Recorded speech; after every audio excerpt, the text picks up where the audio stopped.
Assalamualaikum warahmatullahi wabarakatuh. Innal hamdalillah nahmaduhu wa nasta'inuhu wa nastaghfiruh wa natubu ilaih wa nu'minu bihi wa natawakkalu alaih wa na'udzu billahi min syururi anfusina wa min sayyiati a'malina. من يهده الله فلا مضل له ومن يضلل فلا هادي له وأشهد أن لا إله إلا الله وحده لا شريك له وأشهد أن محمدا عبده ورسوله اللهم صل وسلم على نبينا محمد wa ala alihi wa sahbihi ajma'in. Alhamdulillah, pada hari ini siapa pula giliran pengajian sirah nabawiyah ataupun sejarah Nabi kita Muhammad sallallahu alaihi wasallam. Kita selaku hamba Allah yang nak beribadat kepada Allah, yang nak hidup kena dengan kehendak Allah. Nui Allah kasih, Allah sayang kepada kita, maka sudah tentu kita kena tiru Rasulullah. Karena Rasulullah ni seorang manusia yang dihantar oleh Allah ke dunia ini untuk menjadi contoh kepada manusia. Contoh tauladan ataupun qudwah. Sebab itu sangat-sangat perlu bagi kita yang nak hidup mendapat kejayaan, kena mempelajari, kena sungguh Rasulullah. Kena sungguh Rasulullah sebagaimana kita kenal diri kita sendiri. Balah mana kita kenal diri kita kenal Rasulullah. Barulah kita, orang kata, tak ada gelecah sangat dalam amalan kita, dalam ibadat kita, dalam sikap pendirian kita dan sebagainya. Pengajian kita lepas berkenaan dengan sirah, kita ada cara berkenaan dengan kitab sirah ni mari di mana, sumber dia balah mana. Adapun hari ni kita nak mula masuk tentang sirah Nabi SAW. Sirah Nabi yang kita nak belajar ni, kita tak si nak bercara berkenaan dengan kisah sejarah supaya dengan bahari tu, tak si pasal tu. Nah, pasal dengan cerita wis dak dengar cerita balah tu balah ni dak kali. Kita nak royak sikit je sirah benda berlaku waqai' dia. Lepas tu kita nak ambil pengajaran daripada tu. Kita nak ambil pengajaran dan pelajaran daripada sirah Nabi SAW. Misalnya kita katakan Rasulullah SAW anak yatim. Kita ambil pengajaran daripada Rasulullah jadi anak yatim tu, gapo faedah dia sekian. Balas tu je kita ada. Kita ada nak dalam Nabi, ayah dia nama apa, pacar dia nama apa, beranak di mana, rumah di mana, betul mana, tahun berapa, bulan apa. Tu kita tak ada nak bercara dalam ni. Penting juga, tapi kita terus nak bercara sini. Bahkan kita nak bercara berkenaan dengan pengajaran durus wa ibar. Tayyib. Nabi SAW diperanakkan dari kalangan warga Arab di Makkatul Mukarramah. Orang Arab pada masa itu dia ada kabilah, dia ada suku kaum banyak. Dalam Mekah saja tu berpuluh-puluh suku kaum. berpuluh-puluh kabilah. Kabilah yang agak tinggi kedudukan dia, kabilah yang agak status dia tinggi, ialah kabilah apa yang kata Banu Hashim. Dia kabilah ni, dia ada tinggi benar, ada pertengahan, dan ada rendah suk ada juga. Kabilah rendah suk ni, orang tawak kira lah di Mekah pada masa itu, masa jahiliyah. Orang tawak kira kerana orang tak maju, orang mundur, misalnya orang tidak ada kehebatan. Adapun Banu Hashim adalah kabilah yang terkemuka, yang terkenal, kabilah yang tinggi kedudukan dia. Maka Rasulullah SAW diperanakkan dari kalangan Banu Hashim. Dia ni daripada Bani Hashim, iaitu orang Quraisy Banu Hashim. Ia panggil bahasa Arab kata asyrafu qabilah fil Arab.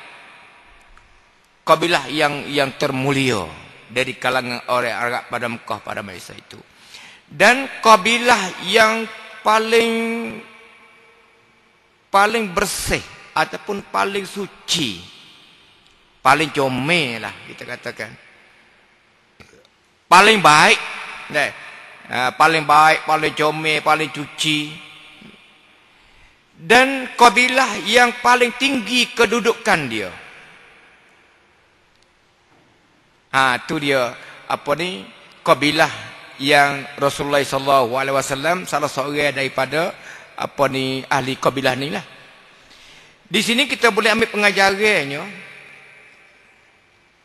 dai, pendakwah, ataupun orang agak kata jadi punam, pimpinnya, ataupun orang yang ada usaha nak beki orang, ataupun orang yang ada kenamuan, ataupun orang yang ada pengkat, tamneng, tok benih ke, tok nebe ke, pucuai ke, tok ime ke, apa ni, tok kotek, tok bila, tok guru, oboto, nayo oboto ke. Ikutlah pentingnya orang yang ada kenamuan dan orang yang ada tamneng, orang yang menjadi pimpin ni, khususnya pendakwah. Tok guru misalnya. Kalaulah dia tu dari kalangan keturunannya yang orang kata tinggi kedudukan. Ya ada juga seperti masalah ni, betul juga di kampung-kampung kita. Ada keturunan hak rendah, ada keturunan hak sederhana, ada hak keturunan yang tinggi, ada keturunan hak jahat, ada keturunan hak baik.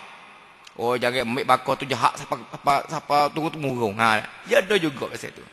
Bakar ni boleh buat kira tidak pernah punah dalam masyarakat. Bakar ni molek benar, hak semaya, hak ibadat, bagus benar. Bakar tu comel, ngaji belaka buat dia. Tu. Ya kalau kita bakar dah. Jadi kalaulah pendakwah, tok guru, tok imam, tok nebe, nayo oboto, tok benih gapo semua tu terdiri dari kalangan orang yang hidup dalam keluarga yang terbaik, keluarga yang termulia. Maka dia nak kata gapo-gapo tu orang dengar. Sebagaimana Rasulullah SAW, dia oleh kerana hidup dalam keluarga ataupun keturunan yang tinggi kedudukan, orang dengar Rasulullah kata apa-apa.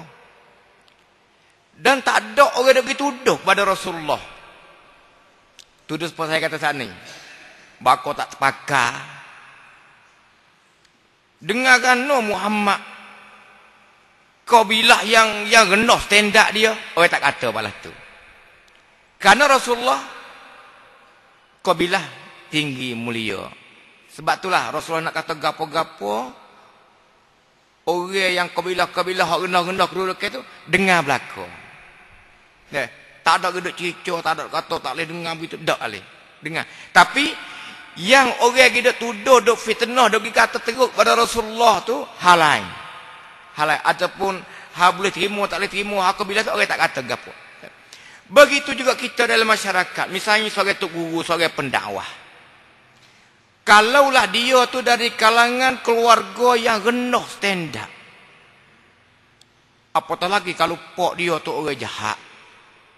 Mak dia tu orang karuk misalnya. Adik-beradik dia tu karuk belaka. Sepupu dia karuk belaka. Ni apa yang kata bakal jahat misalnya. Dia nak kata gapo payah orang nak dengar. Dia nak royak apa-apa payah orang nak dengar. Nah, ni nak kata sekiranya pendakwah ataupun orang yang saya sebut tadi terdiri dari kalangan orang keluarga yang baik, yang mulia, dia nak kata gapo orang dengar, orang tak kata huduh dia, dan orang tak lari, dan orang tak ada engkar kepada dia. Tapi di sini bukanlah arti kata orang yang keturunan rendah, orang yang bakal rendah tidak berpeluang untuk nak royak orang dengar. Islam bukanlah dia nak angkat taraf orang kedudukan ataupun keluarga tinggi baru kena, orang kedudukan rendah, keluarga karuk jahat ni tak kena misalnya, bukan balas tu. Nak royak kata sekiranya seorang ni keluarga dia tu baik, perbuatan dia pun baik juga. Kalau kita campur di antara keluarga baik dan perbuatan baik tadi, ia kemah sungguh. Tapi sekiranya bakal dia tu molek, tapi perbuatan dia tu karuk, orang tak dengar juga. Main ambil bakal saja. Oh bakal dia molek sungguh, pok dia tu guru, tak ada radah. Tapi dia tu tak berjuru. Orang tak dengar juga walaupun pok dia tu guru. Walaupun cucu tu guru. Walaupun keluarga yang baik belakang semaya, belakang sunat, wajib belakang. Tapi dia tu karuk sungguh misal. Tak seroyak gapo orang tak dengar. Walaupun bakal baik. Tapi kalaulah bakal teruk. Bakal teruk, bakal jahat. Orang panggil kata berlapis jahat. Tapi dia tu jadi orang baik. Baik, juru, faham, reti, mengaji, tahu, gapo semua tu, orang kata, jadi juga. Tapi orang nak molek benarnya kedua. Bakal molek, amalnya molek. Bakal molek, amalnya tak molek, tak bakal juga. Bakal tak molek, tapi amalnya kedudukan syakhsiyah dia, pribadi dia molek, comel juga. Tak apa juga. Sebab tu, Nabi kata, khiyarukum fil jahiliyah khiyarukum fil Islam idza faqihu. Orang mulia dalam ya noyak sini atau orang dalam jahiliyah. Yo perbandingnya di sini. Orang dalam jahiliyah tu tapi dia apa itu duk depan pada orang. Duk depan dengan dalam jahat lah. Duk depan dalam jahat. Dalam jahiliyah dia duk depan. Apa itu kalau orang tu minum arak apa ni setukik, dia 2 tukik. Lebih pada demo lain lagi. Kalau demo lain dalam jahiliyah bunuh orang 10 orang, dia 30 orang. Kalau orang dalam jahiliyah tu duk bawah, dia ada letah. Nak kata dia suriak sungguh. Dalam jahiliyah tu. Orang lebih. Orang keruduk tertinggi dalam jahiliyah. Orang pesen ni. Kalulah dia mari reti, mari faham. Mari mengaji, mari tahu. Maka dia jadi lebih juga dalam Islam. Macam Umar Ibn Khattab. Orang duduk depan di segi jahat, di segi menetir Rasulullah SAW. Orang menetir Rasulullah ni ramai. Tapi orang duduk depannya Umar Ibn Khattab. Dia bukan menetir tamada lah. Siapa kan nak bunuh Rasulullah? Jahat Umar bukan tamada. Siapa kamu anak perempuan hidup-hidup? Nak kata lebih sungguh lah umat. Kau jadi jahiliyah dulu. Gapo orang jahiliyah buat umat buat belakang. Kalau orang jahiliyah bunuh orang, dia bunuh orang. Kalau orang jahiliyah bunuh anak perempuan, kamu anak perempuan, ya kamu anak perempuan. Kalau orang jahiliyah meneter Rasulullah, dia pun meneter Rasulullah. Kalau orang jahiliyah dulu sekat dakwah Rasulullah, dia sekat Rasulullah, tapi dia lebih pada orang lain lagi. Tapi apabila dia mari balik, mari mendapat hidayat, beriman dengan Allah Subhanahu wa taala, mari mengaji, mari mengerti hai Islam, mari kenal Allah sungguh-sungguh, mari kenal sungguh rukun iman, mari belajar Islam, kenal al-haq, kenal al-batil, maka umat boleh depan, boleh jadi khalifah yang kedua selepas daripada mati Abu Bakar As-Siddiq. Ni ayat kata orang kedebe masa jahiliyah, apabila dia mai kenal Islam, dia beralih mai depan juga dalam Islam. Banyak lagi contoh-contoh macam Khalid ibn Walid. Khalid ibn Walid orang hidup bunuh orang Islam dalam peperangan. Peperangan Uhud bukan? Bukan sikit orang Islam dibunuh oleh Khalid ibn Walid. Sekak Islam sungguh-sungguh. Marah benci kepada Rasulullah sungguh-sungguh. Tapi apabila mendapat hidayat daripada Allah Subhanahu wa taala, ia mai mengaji, wirti, faham tentang Islam, akhirnya Khalid ibn Walid dipercayai oleh Rasulullah sallallahu alaihi wasallam. Apabila duduk di Madinah, Rasulullah hantar pergi ke Al-Yaman untuk menyeru orang Yaman memeluk agama Islam. Rasulullah tak hantar mereka orang yang dia harap. Rasulullah tak hantar orang yang menyampaikan dakwah ke negeri itu, negeri ini. Mereka orang yang dia percaya. Khalid ibn Walid di antara sahabat Rasulullah yang dia percaya. Sebab itulah dia hantar pergi ke Al-Yaman untuk menyeru orang Yaman memeluk agama Islam. Itu Khalid ibn Walid. Daripada orang jahat belakang ni, orang karuk belakang ni. Banyak lagi kita nak ambil contoh orang-orang yang karuk, yang jahat, daripada baka rendah, daripada keturunan rendah, jahat lagi. Tapi apabila dia mari beki, mai prap tua dia. Dewi kenal dengan Allah Subhanahu wa taala sungguh-sungguh, maka dia depan juga. Ramai dari kalangan orang-orang yang ada kenamo kalau bahasa kampung kita orang kedebe lah. Semasa dia duduk dalam karuk dulu, tak kenal sikit buk semaya, tak kenal puasa, tak kenal apa. Lupa ingat tu acap kenal dengan sebab minumnya dia tu. Gapo benda jahat dia buat belakang, gapo benda karuk dia buat belakang, zolim tak zolim, rahmat kesian belah kepada manusia tak ada sikit habuk. Tapi dengan sebab Allah Subhanahu wa taala kasih kepada dia, rahmat kepada dia, hidayat kepada dia. Tapi kalau sekadar berhenti duk dia tak jadi, dia mai belajar. Mai belajar tafsir Al-Quran Karim, mai kena Allah Subhanahu wa taala, mai kena Al-Islam, mai kena Al-Haq, mai kena Al-Batil, mai kena sunnah, kena. Akhirnya daripada dia duk depan dalam jahat nu, berubah mai duk depan dalam Islam ni juga. Ketika dia buat jahat dulu pun dia duk depan, mari bawa kebaikan, bawa al-Islam pun duk depan juga.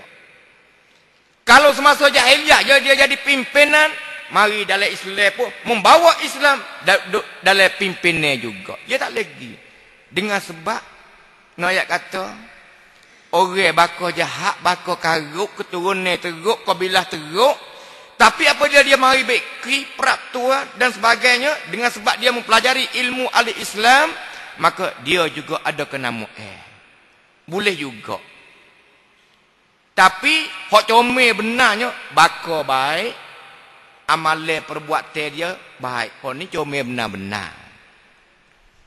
Nah, bagi orang yang keturunan rendah, amal baik, ia berat sikit lah. Nah, ia kena berat tarik sikit sama tahu orang nak kena dia tu. Sebab itu, ibu bapa yang dirahmati sekalian, ketika Rasulullah SAW mengutus sahabat dia membawa surat pergi berjumpa dengan raja-raja. Dia hantar raja Bahrain, raja Persia, raja Rom. Tujuannya hajak raja-raja, pemimpin-pemimpin memeluk agama Islam. Di antara surat dakwah Rasulullah sapa kepada Raja Herakl. Raja Herakl raja Kristian ataupun Masihi. Sapa surat pergi kepada Herakl? Surat Rasulullah. Seru Herakl kepada Islam. Beriman dengan Allah, mentauhidkan Allah, beribadat kepada Allah. Muhammad adalah Rasulullah, seru kepada Islam. Lepas pada tu Abu Sufyan. Abu Sufyan ni semasa ni tak ada meluk agama Islam lagi. Dia jadi syirik lagi. Herakl tanya Abu Sufyan, "Hei Abu Sufyan, Muhammad ni hendak mengaku kata Rasulullah di Mekah, di Madinah. Hendak mengaku kata dia tu membawa risalah Islam. Baka balah mana?"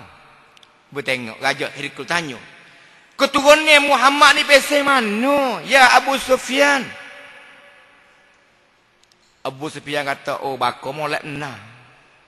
Banu Hashim tak ada arah dah. Kabilah yang paling mulia. Kabilah yang tinggi kedudukan dia. Kabilah orang sanjung tinggi, orang puji, orang keneh. Kerana kabilah juru sungguh." Abu Sufyan jawab kepada Herakl. Herakl kata, "Hei Abu Sufyan, mu tahu ke tak apa aku duk tanya? Muhammad tetap keturun ni.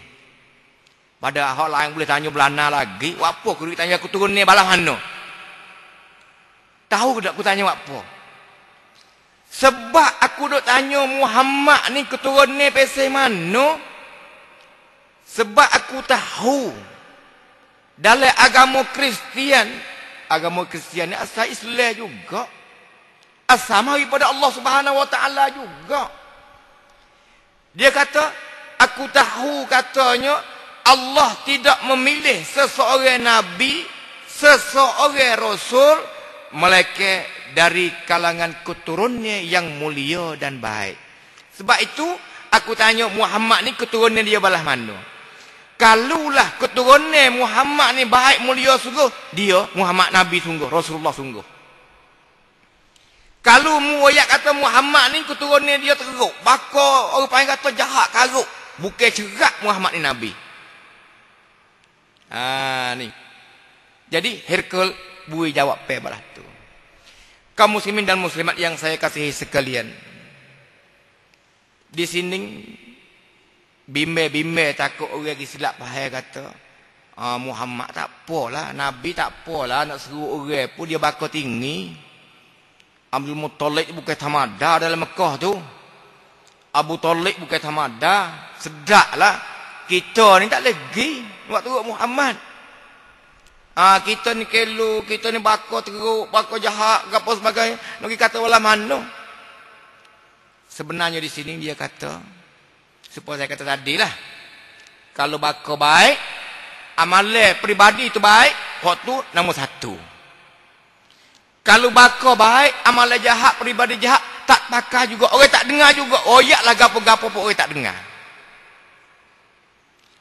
Kalau lah baka tak molek, baka tak baik. Tapi amalan dia berjuru, amalan dia baik, dia ni kena sungguh, reti sungguh. Boleh pergi juga. Tak apa juga. Tapi, dia kena guna masa sikit lah. Nak harap, nak percaya tu. Pasal baka tak molek dia ni. Tak lagi ni. Nampak buat berjuru dapat kita je apa. Ayok kita tapis dululah. Kamu buat berjuru dapat kita nak ke mana. Kalau pok dia dulu, aku tarak apa ke bila. Tahulah anak ni. Tu. Jadi, orang kena tapis dulu. Tapi tak ada gapo juga. Kalau kita orang baik sungguh, orang benar sungguh, orang reti sungguh, orang tahu sungguh. Setelah orang kenal kita, Kita ni tak serupa dengan bakal kita. Kita ni pasal lain weh. Hak ni lebih derah lagi kita nak royak. Lebih cepat lagi kita nak royak supaya orang itu dengar percakapan kita, isi dakwah kita. Nah, itu yang pertama. Yang kedua, Rasulullah SAW sebagaimana kita sama-sama tahu bahawa dia ni adalah seorang anak yatim.